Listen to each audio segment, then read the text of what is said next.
Problems are not stopping science, they are guidelines to move forward. जी हाँ दोस्तों, जो हमारे जीवन के अंदर समस्याएं आती हैं वो हमारे लिए एक रुकावट का साइन नहीं है, एक सिंबल नहीं है। वो बस हमारे लिए एक गाइडलाइंस है, हमारे लिए एक ऐसी गाइडलाइंस है जो हमें आगे लेने के लिए आई हुई हैं। तो कभी भी अगर आपकी ज़िंदगी में समस्याएं आती हैं तो इसका मतलब ये नहीं कि आपको वहीं पे रुक जाना है या वो आपको रोकने के लिए आई हैं। वो हमेशा आपको और अच्छी तरीके से मॉडिफाई करने के लिए आती है ताकि आप अच्छी तरीके से और बेहतर बन पाओ और आने वाले टाइम को अच्छी तरीके से आप हैंडल कर पाओ और अपनी एफिशिएंसी, चाहे वो वर्किंग एफिशिएंसी हो या किसी दूसरी चीज़ की एफिशिएंसी क्यों ना हो, उसको आपको सुधार करे और आपके अंदर एक अच्छी स्किल को क्या करे, ऐड करे। इसीलिए प्रॉब्लम्स को आप फेस करें, डरे नहीं प्रॉब्लम को फेस करने से, because problems are the sign that makes us efficient and that's make us to move forward. जो हमें आगे के लिए लेती है और जो हमें आगे चलाने पे क्या करती है, मजबूर करती है। बिकॉज अगर आप प्रॉब्लम पे फोकस करेंगे डेफिनेटली आप प्रॉब्लम्स को लेकर ही फंस जाएंगे, लेकिन अगर आप अपने गोल पे फोकस करोगे डेफिनेटली आप अपनी प्रॉब्लम्स को इग्नोर करोगे और आपकी प्रॉब्लम्स आपका कुछ भी नहीं बिगाड़ पाएगी। बिकॉज आप एक सही दिशा में जा रहे हो, एक सही राइट पाथ पे जा रहे हो। इसीलिए don't look to your problems, try to look on your goals. So dear friends, आज की इस वीडियो को शुरू करने से पहले आप सभी के लिए मैंने वीडियो लाया, यह आपकी डिमांड पे था। मैंने आप सभी को कल टेलीग्राम ग्रुप के अंदर आपको यह पूछा था कि अगर आपको कोई और टॉपिक लेना है जिसके ऊपर आप वीडियोस बनाना चाहते हैं या मुझसे बनवाना चाहते हैं तो आप सभी का बहुत सारे टॉपिक्स आए। डेफिनेटली वन बाय वन मैं वहां पे सभी वीडियोस को बनाऊंगा और आप तक जरूर पहुंचाऊंगा। डियर फ्रेंड्स, मैं तो अपनी ड्यूटी अच्छे तरीके से निभा रहा हूं और आई होप कि आप सभी भी इस बात को एग्री करते हैं, मानते हैं कि राकेश सर अपने टाइम टू टाइम वीडियोस को अपलोड करें। डियर फ्रेंड्स, अब आप ये एनालिसिस करिए, क्या आप उन वीडियोस का सही तरीके से बेनिफिट उठा पा रहे हैं? क्या आप उन वीडियोस को सही तरीके से देख रहे हैं, नोट्स बना रहे हैं? क्या आपको ये लग रहा है कि आपके अंदर कोई इंप्रूवमेंट हो रही है डेली बेसिस पे? अगर आपको डेली बेसिस पे ये लग रहा है कि इंप्रूवमेंट हो रही है, dear friends, you are on the right track, आप सही पाथ पे हैं। और अगर आप डेली बेसिस पे ये नहीं लग रहा है कि मेरी इंप्रूवमेंट हो रही है तो प्लीज आप वीडियोस को वॉच करना शुरू करें। बहुत ज्यादा स्टूडेंट्स क्या होते हैं, वीडियोस को देखते हैं, वहां पे कमेंट करके चला जाते हैं। देखो, यहां पे तो कमेंट करके चला जाओगे, लेकिन अपनी जिंदगी का जो कमेंट आपको बनाना है वो कैसे बनाओगे, वो एप्रिसिएशन दूसरों से कैसे लेनी है, ये आप डिसाइड करें। डियर फ्रेंड्स, मैं आपके लिए दिन रात करके यहाँ पे अपने पढ़ाई के साथ आप सभी के लिए भी मैं वीडियोज लाता हूँ और एक कंसाइज नोट्स में लाता हूँ ताकि आपको वो बड़ी बड़ी किताबें खंगाल कर उनमें से जो मीनिंगफुल पॉइंट्स है, जो मेन पॉइंट्स है, उनको नहीं निकालना पड़े। 5, 10 या 15 मिनट की वीडियोस होती है, अगर आप 15 या 10 मिनट अपने लिए नहीं निकाल सकते हैं, आई डोंट थिंक सो कि आप फिर दूसरे किसी के लिए कभी 15 मिनट दे सकते हैं। इसीलिए आप अपने आप को सक्षम बनाएं, अपने गोल्स की ओर फोकस करें और अपना वो कमेंट, जो कमेंट अपनी जिंदगी के में आप ढलवाना चाहते हैं लोगों के द्वारा, उस पर आप जर्नली काम करें। दूसरी बात यह है, अगर आपको वीडियो अच्छी लगती है तो आप लाइक जरूर करें। देखो, जिस तरीके से खाना जरूरी होता है इंसान के जिस्म के लिए, तो मोटिवेशन या आपकी जो पॉजिटिविटी है, जो आपके जो एफर्ट्स हैं, यानी अगर मैं एफर्ट्स करता हूं, आपका जो एप्रिसिएशन है वो डेफिनेटली मुझे दूसरी वीडियो को और अच्छी तरीके से अच्छा मटेरियल ढूंढने के लिए विवश करता है ताकि मैं आप लोगों की और अच्छी तरीके से मदद कर पाऊं। सो डियर फ्रेंड्स, जैसे आप वीडियो को देखते हैं आप लाइक करें और कमेंट करके अपना एक्सपीरियंस बताएं। अगर आपको वीडियो अच्छी नहीं लगती है तो आप डिसलाइक करके आप अपना वो भी बता सकते हैं कि आपने डिसलाइक क्यों किया और कमेंट बॉक्स में उसका रीजन बता दें। मैंने आपको पहले भी बताया, मैं हमेशा आपके लिए एक टीचर की तरह एक्ट तो कर रहा हूं, लेकिन मुझ में भी बहुत ज्यादा कमियां हैं जिनको भी मैंने सही करना है। एक इंसान हूं, वीडियोस भी बनानी पड़ती हैं, एडिट करनी पड़ती हैं, अपलोड करनी पड़ती हैं, फिर मटेरियल लेना पड़ता है। इसीलिए थोड़ा से आप भी हेल्प करें, एक परिवार को एक अच्छे तरीके से लीड करके चले। एक यूट्यूब फैमिली हमारी ब्राइट आविष्कार की। और अगर आप टेलीग्राम ग्रुप पे ज्वाइन होना चाहते हैं तो आप टेलीग्राम ग्रुप, आप डिस्क्रिप्शन के अंदर लिंक है, उस पर आप जाएं, क्लिक करें और आप टेलीग्राम ग्रुप को भी ज्वाइन कर सकते हैं और वहां अपने मन चाहे टॉपिक पे वीडियो बनवा सकते हैं और मैं डेफिनेटली उस टॉपिक के ऊपर वीडियो बनाऊंगा। सो डियर फ्रेंड्स, आज की इस वीडियो से हम एक आर्टिकल्स को शुरू करने वाले हैं और ये देखेंगे कि किस तरीके के आर्टिकल्स या किस तरीके के रूल्स और रेगुलेशंस को हमें अपने माइंड में रखना है अगर हम आर्टिकल्स का यूज करें। डियर फ्रेंड्स, मैं आपको ये विश्वास दिला देता हूं कि ये जो आर्टिकल्स की वीडियो जो अपलोड होने जा रही है, 2-3 वीडियो, ये आपके लिए बहुत ज्यादा हेल्पफुल रहेगी, क्योंकि मैं ऐसे टिप्स और ट्रिक्स के साथ आया हूं, ऐसे इंपॉर्टेंट पॉइंट्स के साथ आया हूं जो आज से पहले आपने कभी भी आर्टिकल्स को पढ़ते नहीं पढ़े थे। थे। सो विदाउट डिले हम आर्टिकल्स को शुरू करते हैं। सबसे पहले ये देखते हैं कि आर्टिकल्स होता क्या है। अब देखो आर्टिकल नहीं बोलूंगा मैं, आर्टिकल्स बोलूंगा, इसीलिए बोलूंगा क्योंकि यहां पे ए एन और दी की बात हो रही है। अब देखो यहां पे इनकी साउंड का भी फर्क रहता है, यानी द वर्ड ए एन और द जो यहां पे होता है ये आर्टिकल्स माना जाता है। लेकिन यहां पे अब वर्ड की यहां पे ये प्रॉब्लम रहती है कि यहां पे द को द कहा जाता है या दी कहा जाता है, ए को यहां पे ए कहा जाता है या अ कहा जाता है, या एन को यहां पे एन कहा जाता है या अन कहा जाता है। तो इन सभी साउंड्स को मैं आपकी क्लियर करूंगा और ये भी बताऊंगा कि किस जगह पे आपने अपने साउंड को सही करना है और किस तरीके से आपको यहां पे दी या द का यूज करना है या एन या अन का यूज करना है। हम बोलते हैं ना this is a boy, this is a boy, है ना, दिस इज ए बॉय नहीं बोलते, दिस इज ए बॉय। तो यहां पे आ या ए किस तरीके से यूज करना है मैं बताने वाला हूं। तो ए एन और द जो होते हैं वो आर्टिकल जाने जाते हैं, इन आर्टिकल माने जाते हैं। अब आर्टिकल होता क्या है, ये देखो आर्टिकल्स जो होते हैं ये just kind of an adjectives, यानी जिस तरीके से हम विशेषण की बात करते हैं सिमिलर उसी तरीके से होते हैं। यानी जो ए एन और द होते हैं वो आर्टिकल्स कहलाते हैं। और मैं आपको एक दूसरी बात बता दूं, जो मॉडर्न ग्रामर होता है उसके अनुसार आर्टिकल्स एक प्रकार के क्या होते हैं, डिटरमिनर्स होते हैं। अब आप बताओ कि सर ये डिटरमिनर्स क्या है। मैंने आपको बहुत पहले भी एक वीडियो बना के दी थी बेसिक कोर्स के अंदर जिसमें मैंने आपको डिटरमिनर्स के बारे में समझाया था कि एक बार मैं फिर से बता रहा हूं। डिटरमिनर्स ऐसे वर्ड्स होते हैं जो किसी क्वांटिटी को बताते हैं। जैसे हम बोलते हैं ए बॉय तो यानी एक लड़का, एन एप्पल एक सेब, इस तरीके से हम इसका यूज करते हैं। ये एक तरीके के क्या होते हैं, डिटरमिनर्स होते हैं। ये हमेशा हमें क्या बताते हैं, ये नाउन से पहले यूज होते हैं और उस नाउन की क्वांटिटी यानी वो डेफिनेट है या इनडेफिनेट है, निश्चित है या अनिश्चित है, उसके बारे में हमें बताते हैं। उन्हें हम क्या कहते हैं, आर्टिकल्स कहते हैं। आई होप डियर फ्रेंड्स आपको ये पता होगा कि दो टाइप्स के आर्टिकल्स होते हैं। एक तो एक इंडेफिनेट आर्टिकल कहा जाता है जिसको ए और एन आर्टिकल को इकट्ठा करके एक इंडेफिनेट आर्टिकल की कैटेगरी के अंदर डाला जाता है। उसके बाद अगर बात करें हम डेफिनेट आर्टिकल की बात करें तो डेफिनेट का मतलब है निश्चित, इसका मतलब है कि कोई चीज है तो है, अनिश्चित की बात नहीं। इंडेफिनेट का मतलब अनिश्चित और डेफिनेट का मतलब होता है निश्चित, यानी किसी एक पॉजिटिव वे से या कोई है चीज है तो है, इंडेफिनेट है। इसीलिए हम इसके लिए कौन सा आर्टिकल यूज करते हैं, द का आर्टिकल यूज करते हैं। और दी और द क्या डिफरेंस है मैं आपको बताने वाला हूं, बिल्कुल भी आप वीडियो को स्किप नहीं करें। देखो यहां पे आप इन एक एग्जांपल को देखें, आप इन एग्जांपल को देखें जो मैंने यहां पे एग्जांपल दिए हैं, जो एग्जांपल है इनका अगर आप अंग्रेजी में तो देख रहे हैं तो यहां पे मैंने ए और एन का प्रयोग किया है या द का प्रयोग किया। आप एक बार इनको विजुलाइज करें कि इनको हम किस तरीके से यूज करें।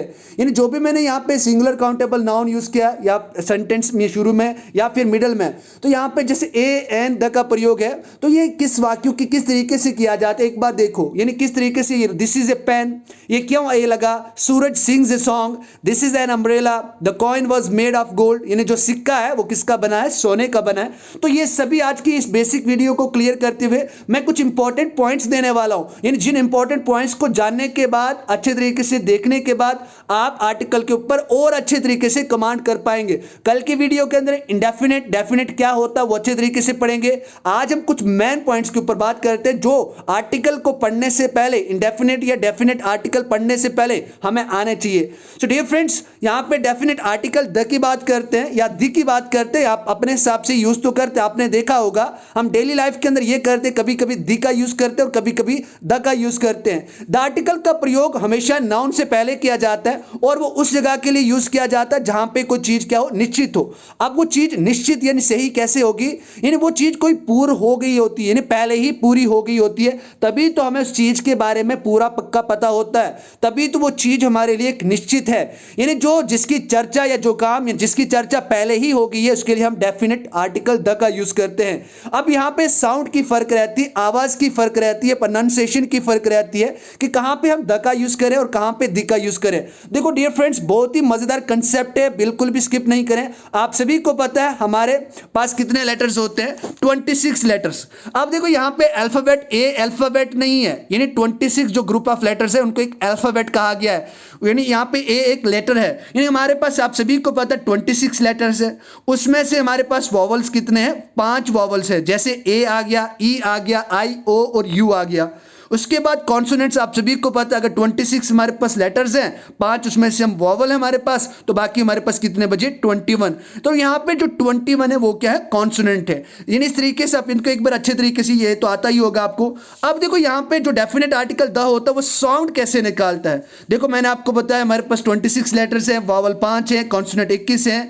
अब ऐसे वर्ड्स जिनके अंदर आप किसके, यानी जिनके ऐसे नाउन यानी जिनकी साउंड किससे निकलती है, एक वॉवल की साउंड की तरह निकलती है, उनके साथ हम क्या यूज करते हैं। जैसे मैं बोलूंगा ना, मैं बोलूंगा द ऑरेंज, तो द ऑरेंज, ऑरेंज यहां पे क्या है, एक संतरा, संतरा ओ वॉवल से शुरू हो रहा है, तो यहां पे आप इसका यूज करेंगे, दी ऑरेंज यूज करेंगे। क्या यूज करेंगे, दी लगाएंगे, आप बोलेंगे दी ऑरेंज, लिख लें आप इसको। उसके बाद कोई ऐसे मीन्स नाउन जिसके यूज यहां पे कॉन्सोनेंट साउंड निकालता हो, जैसे मैन, MAN, मैन का मतलब आदमी, तो यहां पे M क्या है, कॉन्सोनेंट है, और ये साउंड भी कैसी निकाल रहा है, आवाज भी एक कॉन्सोनेंट वाली ही निकाल रहा है। इसीलिए जब भी ऐसे कोई वर्ड होता है, उससे पहले नाउन है, नाउन के साथ ही हम AN और द के आर्टिकल का यूज करते हैं। तो यानी कॉन्सोनेंट साउंड निकालने वाले वर्ड के साथ आप क्या यूज करेंगे, हमेशा द की प्रोनाउंसिएशन यूज करेंगे। यानी अगर आप वॉवल से कोई नाउन शुरू होता है, उसके पहले जो द यूज होता है उसको दी पढ़ेंगे, द नहीं पढ़ेंगे। इसी तरीके से कॉन्सोनेंट की साउंड निकालने वाले को हम द की प्रोनाउंस करेंगे, यानी प्रोनाउंसिएशन करेंगे। आई होप कि आपको यहां पे ये आवाज वाला फंडा क्लियर हो गया।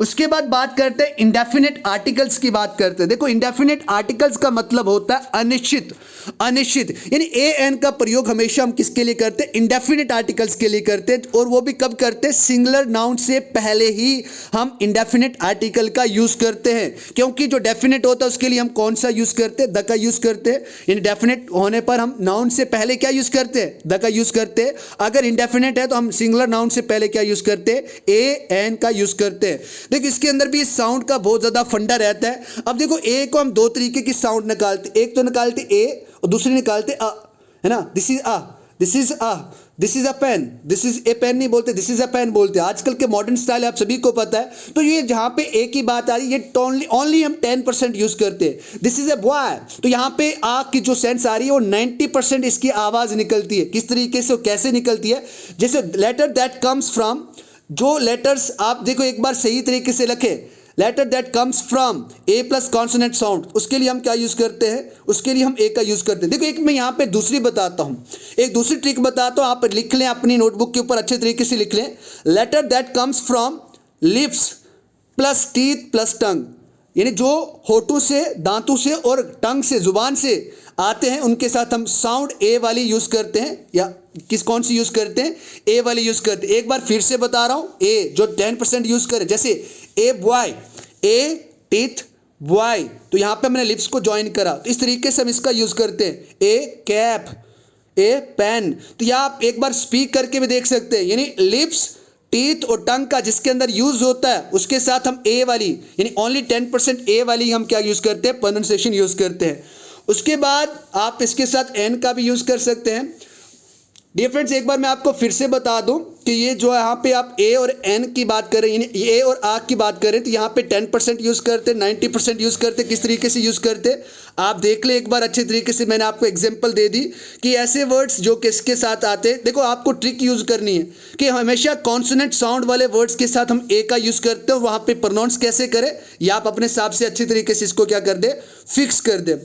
उसके बाद यहाँ पे बात आती है, अब किसकी बात आती है, देखो यहाँ पे जो words that comes from lips, teeth और टंग की बात आती है, उसके साथ आप ए का यूज करेंगे, और ए प्लस कॉन्सोनेंट साउंड के साथ आप आ का यूज कर। This is a boy, this is a boy नहीं बोलते, बोलते भी हैं और अक्सर नहीं भी बोलते, तो इसका ज़्यादा कंफ्यूजन नहीं रखनी, बस आपको ये रूल याद होना चाहिए। उसके बाद इंडेफिनेट आर्टिकल्स के अंदर एन आता है, और उसकी भी साउंड की ज़्यादा हम फंडे रखते हैं। कोई बहुत ज़्यादा एक्सेंट सुनने को मिलते, एन बोलता कोई या अन बोलता कोई, दिस इज एन, है ना, दिस इज एन एप्पल, है ना। यहाँ पे 10% एन की तरह यूज किया जाता है, और अन और 90% यूज किया जाता है। अब यहाँ पे एन का यूज किस तरीके से किया जाता है, sound that comes from vocal card. देखो ऐसे वर्ड जिसकी साउंड, जो आवाज होती है हमारे गले से आती है, कंठ से आती है, वोकल कार्ड से आती है, उसके साथ हम क्या यूज करते हैं, एन का यूज करते हैं। जैसे ऑरेंज, तो आप बोले ऑरेंज बोले तो आपको पता लगेगा कि आपके मीन्स गले में खींच लगेगी, यानी आपके कंठ से निकलेगा। इसके साथ हम क्या यूज करेंगे, एन का यूज करेंगे। और यहाँ पे मैंने संतरा भी आप सभी को दिया है, फुर्सत निकाल के इस संतरे को भी आप जरूर खा लें। उसके बाद एप्पल महंगे हैं और मैंने यहाँ पे एप्पल नहीं दिया, भाव बहुत ज़्यादा थे इसलिए मैंने एप्पल नहीं ला पाया और मैंने यहाँ पे एप्पल नहीं दिया। एप्पल, तो आप देखें एप्पल, तो यहाँ पे एक गले का ज़्यादा यूज हो रहा है, वोकल साउंड आ रही है, यानी गले से साउंड निकल रही है, इसलिए इसके साथ हम क्या यूज करेंगे, आर्टिकल एन का यूज करेंगे। उसके बाद एन ईयर आता है, ए ईयर नहीं है, ये आपके लिए करेक्शन कर दें इसको, एन ईयर है, ए ईयर नहीं आता है। उसके बाद कुछ और इंपॉर्टेंट पॉइंट जो लेटर से बनते हैं, यानी ऐसे लेटर जिनके साथ हमें पहले से पता होना चाहिए कि इसके साथ कौन सा आर्टिकल लगेगा। A words which start with letter a, यानी ऐसे वर्ड्स जो ए लेटर से शुरू होते हैं या फिर आई लेटर से शुरू होते हैं, उनके साथ हमेशा हम एन आर्टिकल का यूज करते हैं। क्यों? क्योंकि ये हमेशा एक वोकल साउंड प्रोड्यूस करते हैं, इसीलिए हम इनके साथ क्या यूज करते हैं, एन आर्टिकल यूज करते हैं। एन इंपार्ट, एन एंड, इस तरीके से आप इसका यूज करें। उसके बाद सेकंड पॉइंट ये है, यहाँ पे अगर कोई भी, देखो सिंपल सी बात है, यहाँ पे कोई भी वर्ड अगर ई हो, ओ यू एच से शुरू होता है तो इनकी हमें क्या करना पड़ता है, साउंड को चेक करना पड़ता है। क्योंकि ये जो वर्ड्स है, ई है, ओ है, यू है, एच, ये तो एक वॉवल की साउंड के साथ भी आते हैं और कॉन्सोनेंट की साउंड भी देते हैं, इसीलिए इनकी साउंड को हमें क्या करना पड़ता है, चेक करना पड़ता है। Because they produce both consonant and vowel sound, यानी ये कॉन्सोनेंट की साउंड भी निकालते हैं और वॉवल की साउंड भी निकालते हैं। कैसे देखते हैं यहाँ पे, देखो यहाँ पे एलिफेंट, देखो एलिफेंट, यहां पे ये क्या निकाल रहा है, वॉवल की साउंड निकाल रहा है, इसके साथ एन का यूज होता है। लेकिन यूरोपियन के साथ यहां पे एक यू की साउंड निकल रही है, यानी यूरोपियन, तो यहां पे कॉन्सोनेंट साउंड निकल रही है, एक कॉन्सोनेंट साउंड निकल रही है। यहां पे ई से एलिफेंट, एक यहां पे वॉवल साउंड निकल रही थी। यूरोपियन, तो यहाँ पे कॉन्सोनेंट साउंड निकल रही है, इसीलिए हम इसके साथ ए यूज करेंगे। एन यूरोपियन कंट्रीज नहीं होता है, ए यूरोपियन कंट्रीज, आप बुक के अंदर भी अच्छे से देख लें। उसके बाद यहाँ पे वर्ड यू की बात आती है, लेटर यू की बात आती है, वर्ड नहीं है लेटर है, यू की बात आती है। अम्ब्रेला, इसके साथ यहाँ पे वॉवल साउंड निकालता अम्ब्रेला, इसीलिए इसके साथ हम वॉवल यानी आर्टिकल एन का यूज करते हैं। और बात करें यूनिकॉर्न की बात करें, यहाँ पे एक कॉन्सोनेंट साउंड देता है, इसीलिए इसके साथ हम ए का यूज करते हैं, यानी जो वॉवल वाली साउंड दे उसके साथ एन, और जो कॉन्सोनेंट वाली साउंड दे उसके साथ हम ए का यूज करते हैं। उसी तरीके से ओ से ऑनियन बनता है, ये वॉवल की साउंड देता है, इसीलिए हम एन ऑनियन कहते हैं। और वन, ये कॉन्सोनेंट साउंड देता है।